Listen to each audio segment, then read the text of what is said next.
오늘 은혜 받으실 하나님의 말씀은 요한계시록 14장 1절로 13절 말씀, 신약성경 412, 413쪽에 있습니다. 1절부터 13절 말씀을 저와 여러분 한 목소리로 봉독하시겠습니다. 1절 말씀 같이 읽습니다. 또 내가 보니 보라, 어린 양이 시온산에 섰고 그와 함께 14만 4천이 서 있는데 그들의 이마에는 어린 양의 이름과 그 아버지의 이름을 쓴 것이 있더라. 내가 하늘에서 나는 소리를 들으니 많은 물소리와도 같고 큰 우레소리와도 같은데 내가 들은 소리는 검은 고 타는 자들이 그 검은 고를 타는 것 같더라. 그들이 보좌 앞과 내 생물과 장로들 앞에서 새 노래를 부르니 땅에서 속량함을 받은 14만 4천 밖에는 능히 이 노래를 배울 자가 없더라. 이 사람들은 여자와 더불어 더럽히지 아니하고 순결한 자라. 어린 양이 어디로 인도하든지 따라가는 자며 사람 가운데에서 속량함을 받아 처음 익은 열매로 하나님과 어린 양에게 속한 자들이니 그 입에 거짓말이 없고 흠이 없는 자들이더라.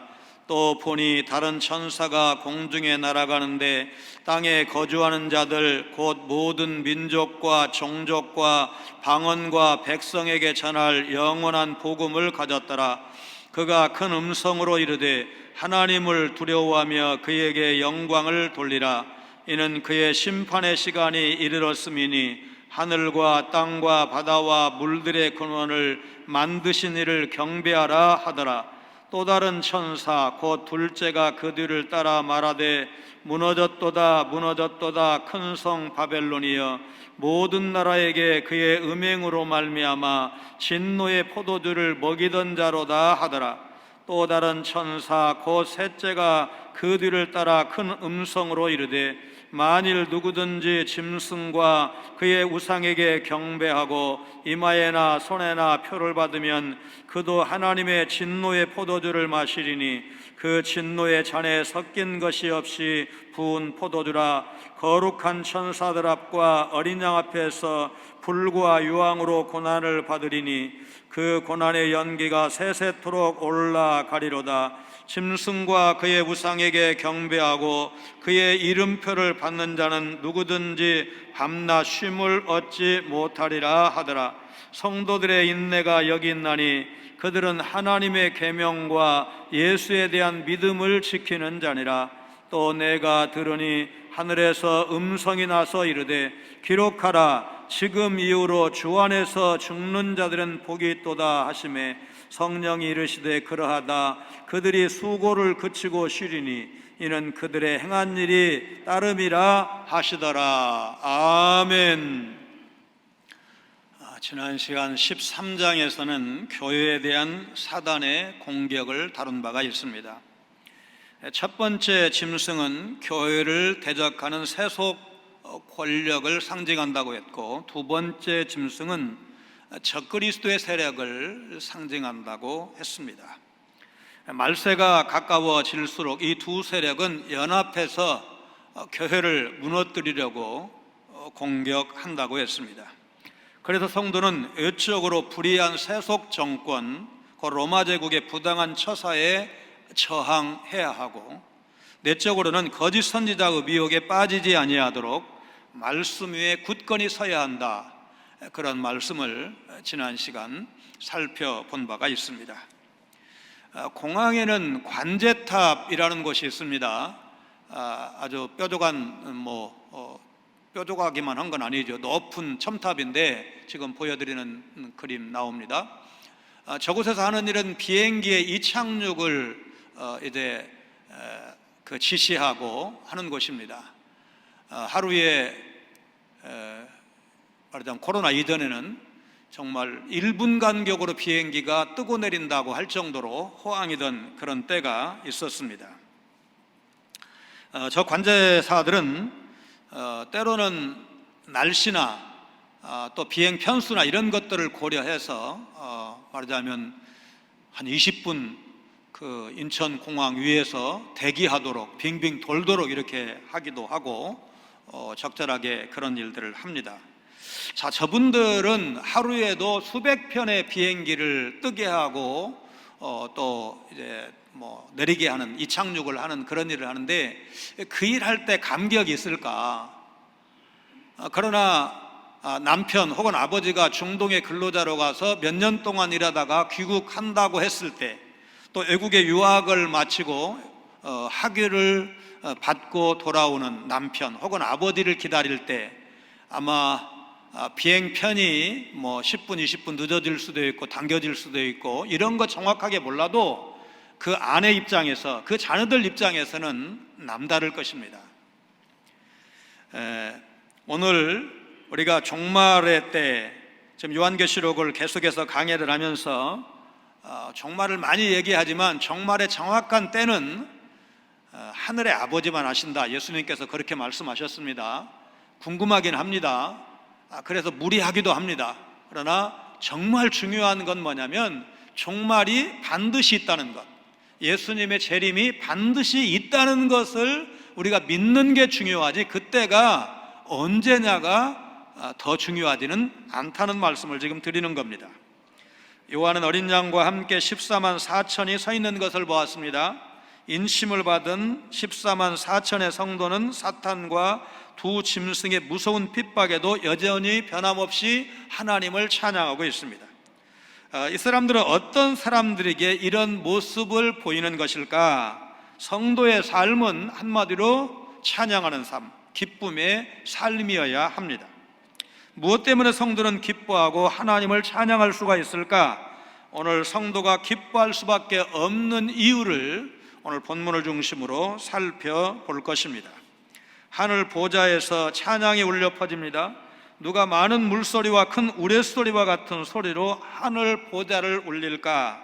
바로 14만 4천이라고 표현된 여자와 더불어 더럽히지 아니하고 순결한 자, 예수 그리스도의 보혈로 속량함을 받은, 전 역사를 통해 구속받은 하나님의 백성 전체를 의미합니다.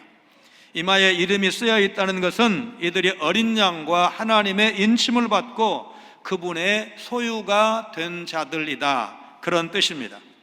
7장에 나왔던 하나님의 종들 14만 4천이 14장 1절에 다시 나옵니다.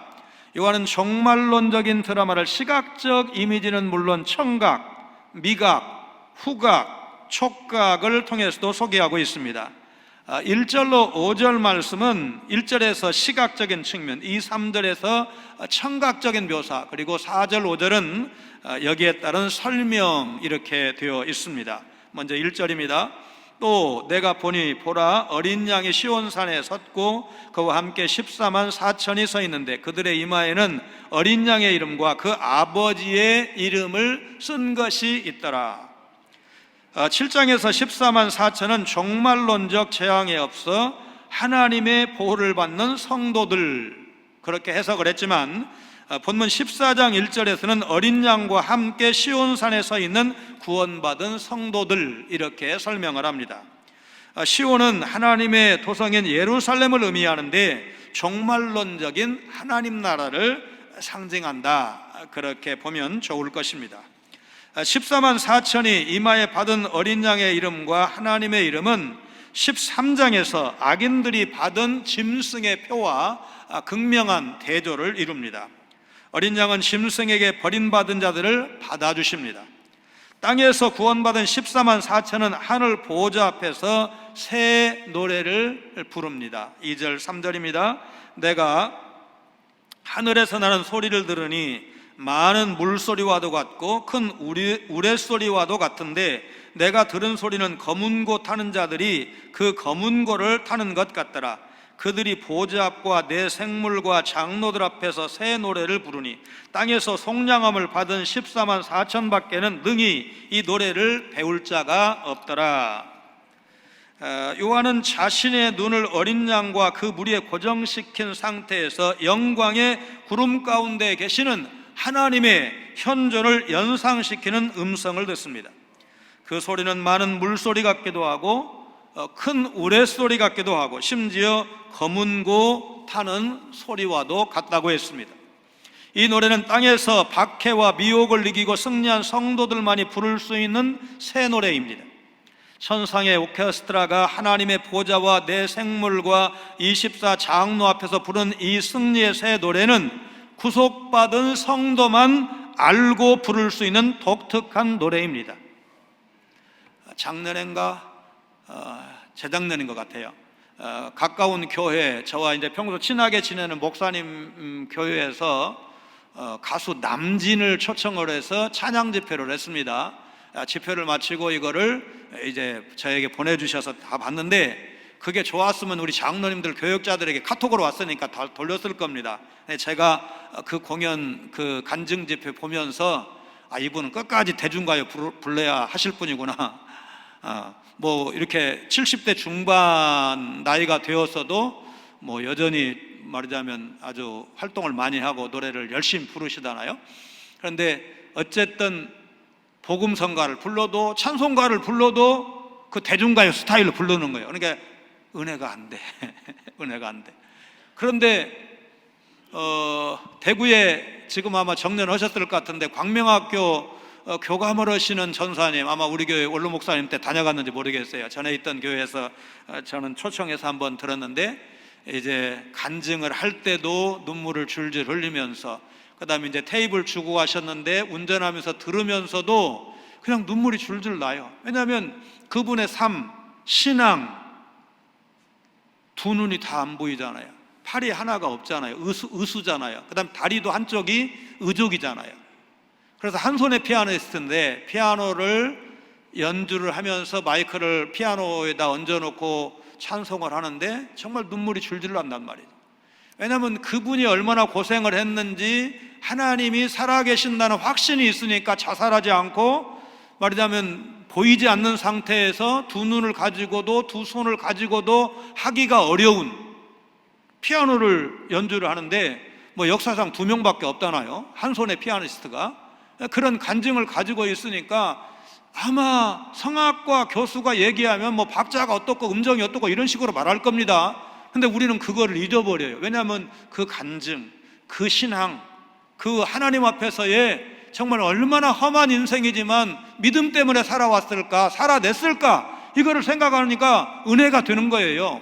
그래서 여기 새 노래는 바로 신앙 고백으로 부르는 찬송이다, 그렇게 이해하시면 좋을 것입니다. 요한은 구속받은 사람들의 모습을 4절 5절에서 설명합니다. 이 사람들은 여자와 더불어 더럽히지 아니하고 순결한 자라, 어린 양이 어디로 인도하든지 따라가는 자며 사람 가운데에서 속량함을 받아 처음 익은 열매로 하나님과 어린 양에게 속한 자들이니 그 입에 거짓말이 없고 흠이 없는 자들이더라. 구원받은 14만 4천은 순결하고 거짓이 없고 흠이 없는 자들입니다. 순결을 지켰다는 말은 육체적 순결을 말하는 것이 아니라 어린 양의 신부로서 영적 순결을 지켰다는 것입니다. 어린 양의 신부가 받은 빛나고 깨끗한 세마포 옷은 계시록 19장 8절에 가면 성도들의 옳은 행실이로다, 그렇게 말씀을 했습니다. 이들은 박해와 미혹에도 불구하고 신앙의 정절을 지키며 세속에 물들지 않은 성도들입니다. 어린 양 예수님이죠. 예수님이 어디로 인도하든지 그들이 따라갔다는 말이 그 의미를 더욱더 분명히 드러내고 있습니다. 14만 4천은 죽기까지 어린 양을 따름으로써 구원받은 하나님의 백성입니다. 14만 4천이 처음 익은 열매라는 표현을 토대로 이들이 구원받은 모든 성도가 아니라 순교자들을 가리킨다, 그렇게 해석하는 성경학자들이 있습니다. 그러나 7장에서 이미 이 14만 4천이 어떤 사람들인가를 해석한 적이 있는데, 완벽을 상징하는 12와 12를 곱한 수에 1000을 곱함, 그러면 14만 4천이 나옵니다. 그래서 구원받은 모든 성도를 가리킨다, 그렇게 해석한 바가 있습니다. 야고보서 1장 18절은 교회 전체를 피조물 중에 첫 열매라고 표현을 했습니다. 14만 4천은 흠이 없는 자들입니다. 성도들은 마태복음 5장 48절에 예수님께서 말씀하신 바와 같이 하나님 아버지의 온전하심과 같이 너희도 온전하라. 데살로니가전서 5장 22절에 악은 어떤 모양이라도 버리라 말씀하셨는데 우리는 그렇게 살아야 합니다. 14만 4천은 특히 거짓이 없는 자들입니다. 거짓말은 거짓 선지자들을 따르는 자들의 특징인데, 마귀에 대해서 요한복음 8장 44절에 예수님께서 거짓의 아비라고 말씀을 하셨습니다. 그래서 우리 믿는 사람들은 거짓말과 어울리지 않습니다. 그럼 거짓말하면 안 된다 그 말이죠. 한 사업가가 휴가차 남아프리카 공화국에 갔습니다. 시골 마을에 여관에 들렀는데, 여관에 머물던 사업가는 카운터 선반에서 반짝이는 다이아몬드 원석을 발견했습니다. 다이아몬드가 뭔지 모르던 주인은 아들이 놀다가 주워온 돌이라면서 장식용으로 얹어놓았다고 말했습니다. 숙박비를 2배 주겠다는 사업가 제안에 주저없이 주인은 다이아몬드를 넘겨주었습니다. 다음 날 이 사람은 케이프 타운으로 가서 가장 큰 보석상을 찾았고 약 1억 원의 다이아몬드 원석을 팔았습니다. 그러니까 숙박비 2배 줬으니까 요즘 돈으로 따진다면 그저 몇만 원 주고 산 것을 1억을 받은 겁니다. 보석상은 이 원석을 세공해서 경매에 붙였고 수십억 원을 벌었습니다. 그러나 보석상도 원석의 가치를 제대로 알았던 건 아니었습니다. 또 다른 사업가가 그 원석을 발견한 위치를 역추적해서 광산을 개발을 했고 막대한 양이 매년 채굴되면서 이 광산업자는 수백억 원의 수입을 매년 올렸습니다.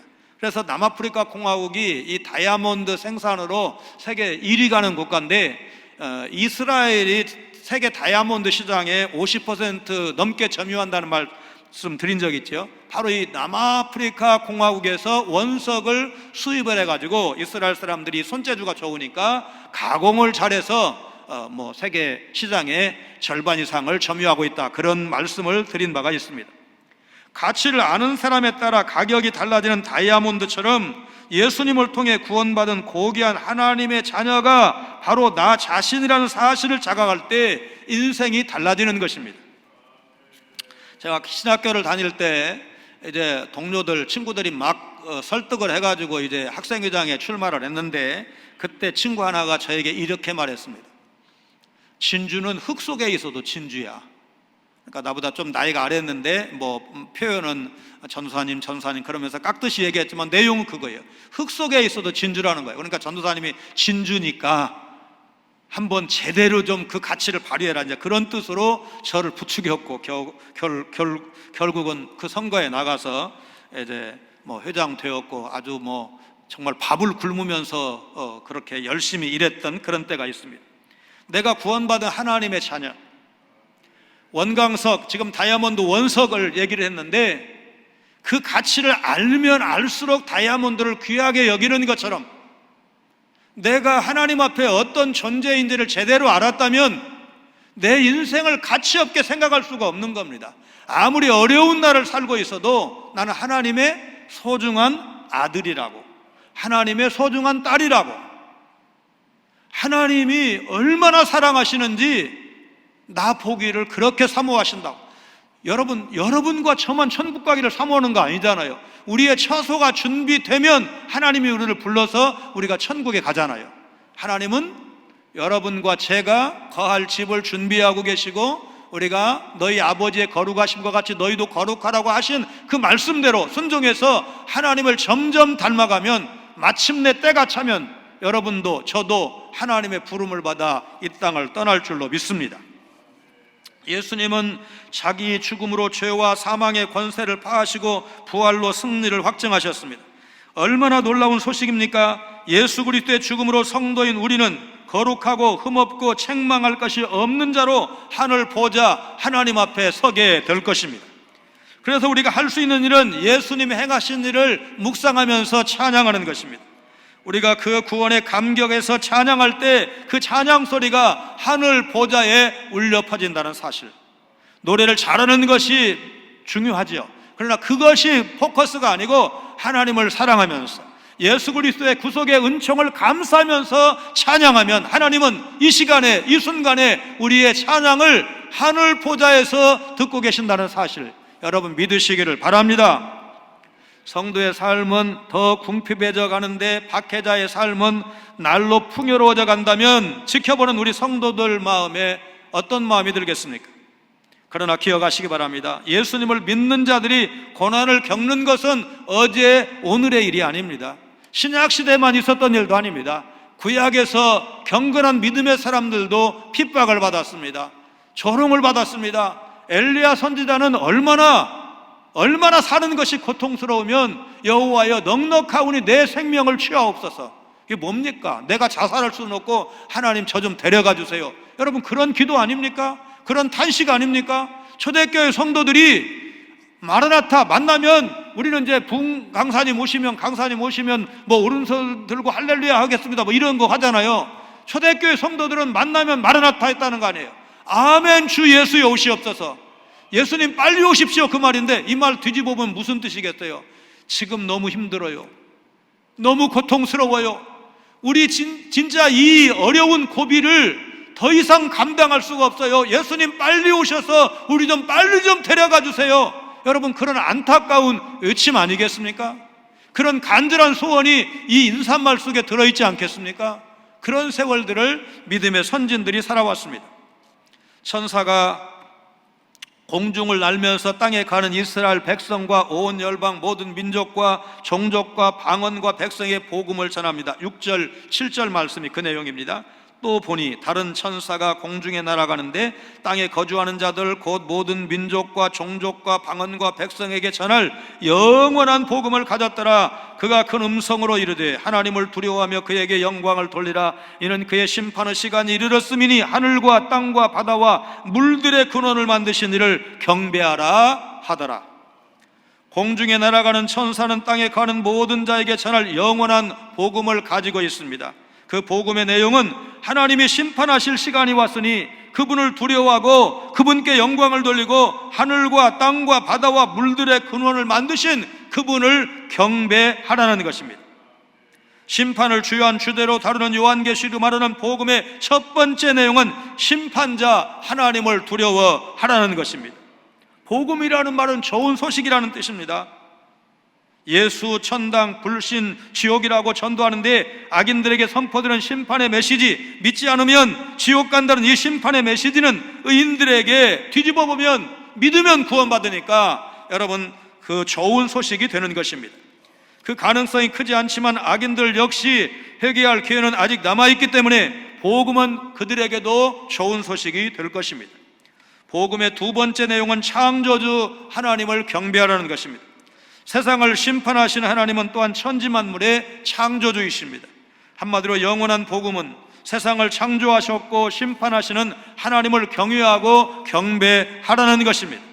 하나님이 세상과 역사의 시작과 끝을 주관하시기 때문에 그렇습니다. 하나님은 요한계시록 1장 8절에 나는 알파와 오메가라고 말씀하셨는데, 하나님이 시작과 끝이시기 때문에 시작하신 분이시고 또 그분이 심판하실 분이시기 때문에 그렇습니다.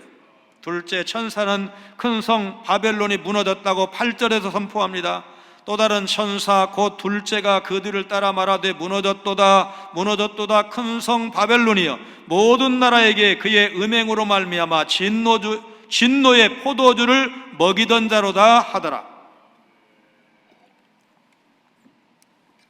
또 다른 천사가 무너졌도다 무너졌도다 큰 성 바벨론이여 라고 외치는데, 요한이 말한 큰 성 바벨론은 무엇을 의미할까?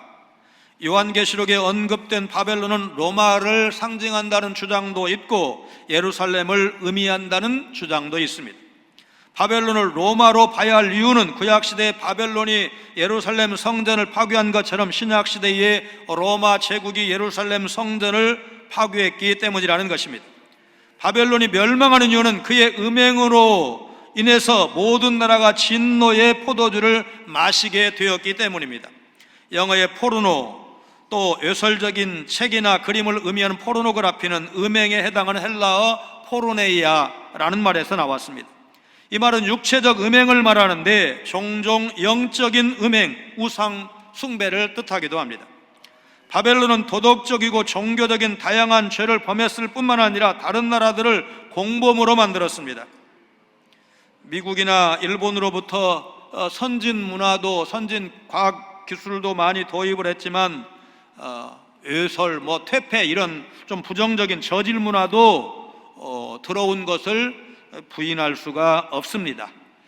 1900 말하자면 한국전쟁 후에 춤바람이라는 것 이게 뭐 어디에서 들어왔다는 거 대략 뭐 우리가 다 알잖아요. 이제 미군들이 말하자면 그분들 뭐 춤추는 거가 일상이니까 그 사람들에게서 영향을 받고 우리나라도 뭐 소위 말하면 무슨 뭐 술집 이런 것들이 생긴 거죠.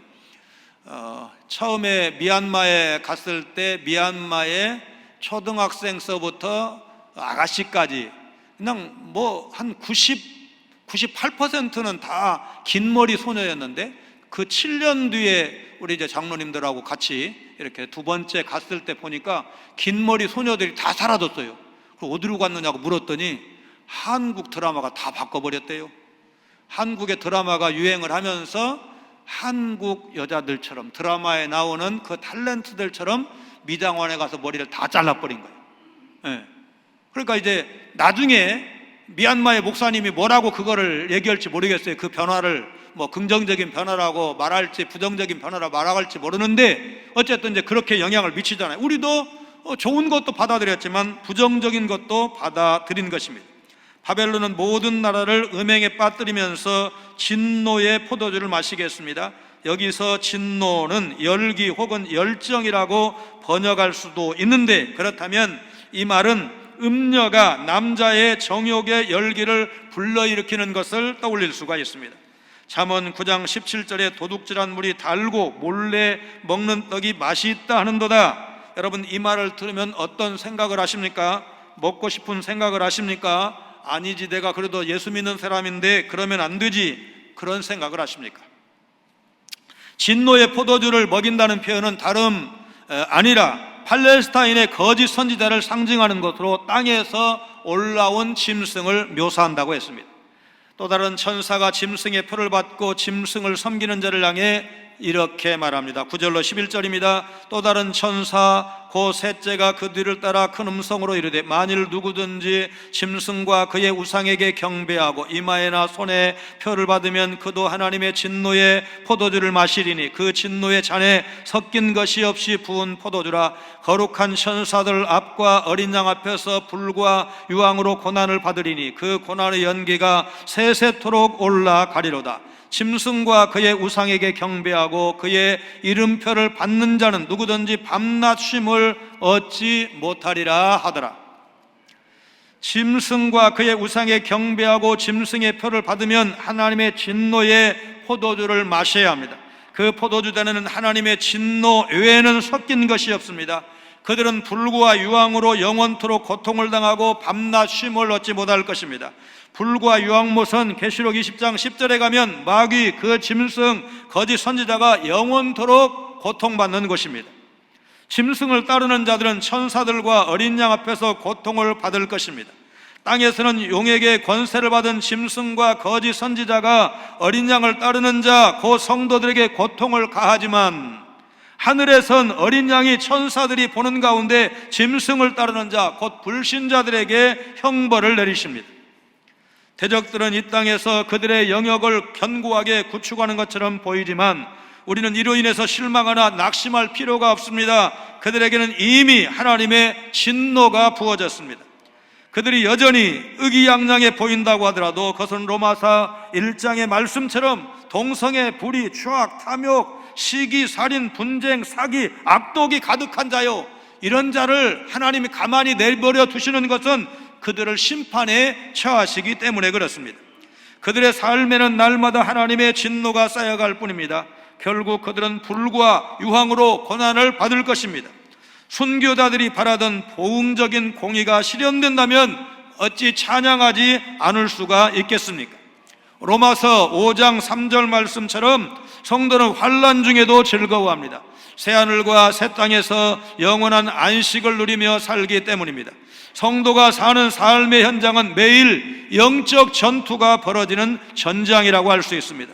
그렇다고 하더라도 성도는 이미 하나님 나라에 속해 있기에 하늘로부터 오는 평안을 누리면서 사는 것입니다. 12절입니다. 성도들의 인내가 여기 있나니 그들은 하나님의 계명과 예수에 대한 믿음을 지키는 자니라. 지금 고난과 어려움을 당하고 있는 것이 사실이라고 할지라도 때가 되면 승리의 영광을 누리게 되는 것 또한 분명한 사실입니다. 이 둘 사이에 시간의 테스트가 있습니다. 이 테스트를 잘 견디셔야 합니다. 모든 것을 견뎠는데 최종적인 유익, 영광의 면류관이 없다면 얼마나 허망하겠습니까? 그러나 이 여정 끝에 분명히 쉼과 누림, 최고의 복이 약속되어 있기에 우리에게 필요한 것은 시간의 테스트를 통과하는 인내입니다. 인내하지 못함으로 도중에 탈락하거나 하차할 경우에 약속된 열매를 얻을 수가 없는 것입니다. 너희에게 인내가 필요하면 너희가 하나님의 뜻을 행한 후에 약속하신 것을 받기 위함이라. 우리 성도에게 있어서 인내의 본질은 말씀에 대한 전적인 순종과 예수님을 믿는 믿음입니다. 순종과 믿음, 이것은 우리 믿는 사람에게 의무라고도 할 수 있지만 인내할 수 있는 방법이고 또 인내할 수 있는 능력이 되는 것입니다. 13절입니다. 또 내가 들으니 하늘에서 음성이 나서 이르되 기록하라. 지금 이후로 주 안에서 죽는 자들은 복이 있도다 하시매 성령이 이르시되 그러하다 그들이 수고를 그치고 쉬리니 이는 그들의 행한 일이 따름이라 하시더라. 셋째 천사의 엄중한 선언 후에 요한은 하늘에서 나는 음성을 들었습니다. 기록하라. 지금 이후로 주 안에서 죽는 자들은 복이 있도다. 또 성령이 말씀하십니다. 그러하다 그들이 수고를 그치고 쉬리니 이는 그들의 행한 일이 따름이라.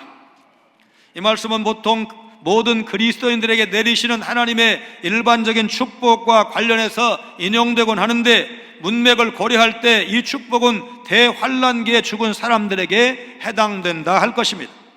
그들은 박해와 고통과 시련으로부터 해방되는 복과 영광스러운 주의 보좌 앞으로 인도되는 복을 받을 것입니다. 미국의 유명한 의사인 에드워드 포돌스키 박사는 수많은 환자를 치료하다가 이런 사실을 깨달았습니다. 고민이 많은 사람은 심장이 안 좋고 혈압이 높고 류머티즘이 생기고 위장병이 생길 확률이 높고 때때로 감기에 잘 걸리고 갑상선 질환이 악화되고 당뇨병에 걸릴 수 있다는 것입니다. 그래서 포돌스키 박사는 고민이 가져오는 수많은 병리학적 원인을 연구한 뒤에 고민이 없으면 병이 사라진다, 그런 제목의 책을 저술했고 수많은 사람이 이 포돌스키 박사의 지침을 따라 고민을 줄인 지 건강을 되찾았다는 이야기입니다. 고민은 마음을 어디에 둘지 정하지 못할 때 생기는 것입니다. 나를 구원하시고 영생을 약속하신 주님이 우리의 마음이 영원히 거할 참된 안식처입니다. 우리 성도는 돈이나 명예나 성공 같은 것으로 안식할 수 없는 존재라는 사실을 압니다. 움켜쥐면 신기루처럼 사라져버릴 헛된 안식을 쫓지 않습니다. 영원한 안식의 근원은 창조주 하나님이십니다. 예수님을 통해서 우리는 보라 하나님의 장막이 사람들과 함께 있음에 하나님이 그들과 함께 계시리니 하나님과 함께 거하고 그분과 교제하고 영원한 안식을 얻는 것입니다. 그래도 본문 13절의 주 안에서 죽은 자들이 복이 있다고 말씀하신 것입니다. 수고를 그치고 하나님의 품에서 영원한 쉼을 얻기 때문에 주 안에서 죽는 자들은 복이 있다고 말씀하신 것입니다. 우리가 기뻐할 수 있는 모든 이유는 예수 그리스도로부터 말미암습니다. 2021년 아직 낙관을 말할 수 없는 그야말로 살얼음판 같은 그런 시간을, 그 때를, 어려운 때를 살아가고 있지만 하루하루 십자가 복음을 붙잡고 기쁨을 놓치지 않는 삶을 살아가시기를 바랍니다. 우리가 구원받은 하나님의 백성이고 인침을 받은, 이마에 인침을 받은 하나님의 자녀들이기 때문에 그렇습니다. 이 은혜 때문에 세상과 타협하지 않고 세상에 물들지 않고 믿음의 정절을 지켜야 합니다. 그 사람이 예수님을 온전히 따르는 사람인 것입니다. 구원받은 성도라는 정체성을 잃지 않고 하나님과 어린 양께 속한 자로 담대하게 살아가시는 여러분 모두가 되시기를 주님의 이름으로 축원합니다. 거룩하신 하나님, 환난을 이긴 성도가 받을 상급과 불신자에 대한 심판을 기억하며 살아가는 성도들 되게 하여 주옵소서. 오늘 코로나 시대를 살면서 고통받고 있는 성도들, 마지막 날에 주실 영원한 안식을 바라보며 이 어려운 때를 이기는 믿음의 사람들 다 되게 하여 주옵소서. 우리 주위에 코로나 시대를 힘겹게 살아가는 고달픈 인생들 외면하지 말고 사랑과 긍휼의 마음으로 하나님의 복음을 전하게 하시고 하나님을 사랑하며 하나님의 말씀을 따라 살아가기를 힘쓰는 우리 성도들 다 되게 하여 주옵소서. 심판의 주로 영광 중에 다시 오실 예수님 거룩하신 이름으로 간절히 기도하옵나이다. 아멘.